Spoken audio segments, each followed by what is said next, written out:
एखादा अंक हा अंकशास्त्राच्या माध्यमातून एखाद्या व्यक्तीच्या व्यक्तिमत्वाचं वर्णन करू शकतो। अंकशास्त्र हे प्रत्येक संख्येशी जोडलेल्या अर्थाभोवती फिरत असतं। अंकशास्त्राच्या या विशेष भागात आपण ज्यांचा मूलांक किंवा शुभांक हा 3 आहे त्यांना येणारं नववर्ष म्हणजेच 2025 हे वर्ष कसं जाणार हे आपण पाहणार आहोत। ज्या व्यक्तींची जन्मतारीख 3, 12, 21 आहे अशा सर्व व्यक्तींचा मूलांक किंवा शुभांक हा 3 असतो। या माध्यमातून आपण 3 मूलांकासाठी येणाऱ्या 2025 वर्ष कसं जाणार या संदर्भात लोकलिटींने ज्योतिषशास्त्री राहुल कदम यांच्याशी सविस्तर बातचीत केली आहे। ज्या व्यक्तींची जन्मतारीख 3, 13, 21 व 30 आहे अशा सर्व व्यक्तींचा मूलांक किंवा शुभांक हा 3 हा येतो। 3 या अंकावरती गुरु या ग्रहाची सत्ता चालते।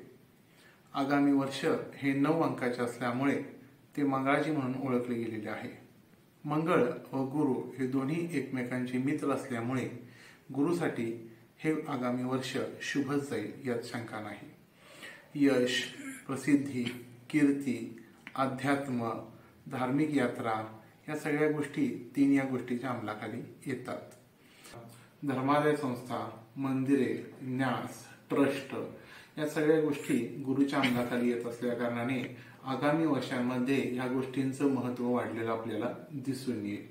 आगामी वर्ष हे धार्मिक संस्थांचं वर्षच राहील याबद्दल काही चिंता करायची काळजी करायची गरज नाहीये।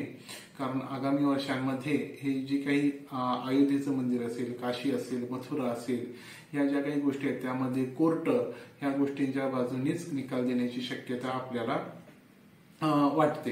कारण यामध्ये काही धाडसी निर्णय घेतले जातील। धार्मिक दृष्ट्या जे काही धाडसी निर्णय कोर्टाकडून किंवा सरकारकडून घेतले जायचे ते यावर्षी घेतले जातील।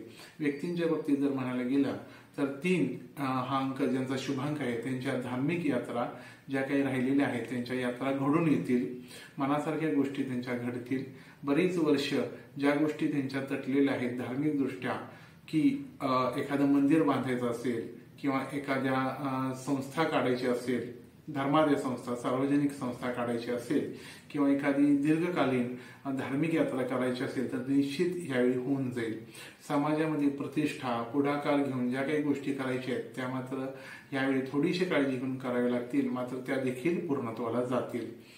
आणि मागेच सांगितल्याप्रमाणे हे वर्ष जे 9 अंकाचं आहे त्याच्यावरती गणपती व मारुतीचा प्रभाव असल्या कारणाने निश्चित स्वरूपामध्ये या प्रत्येक अंकाने मारुतीची उपासना करणं त्यांना फायदेशीर ठरेल।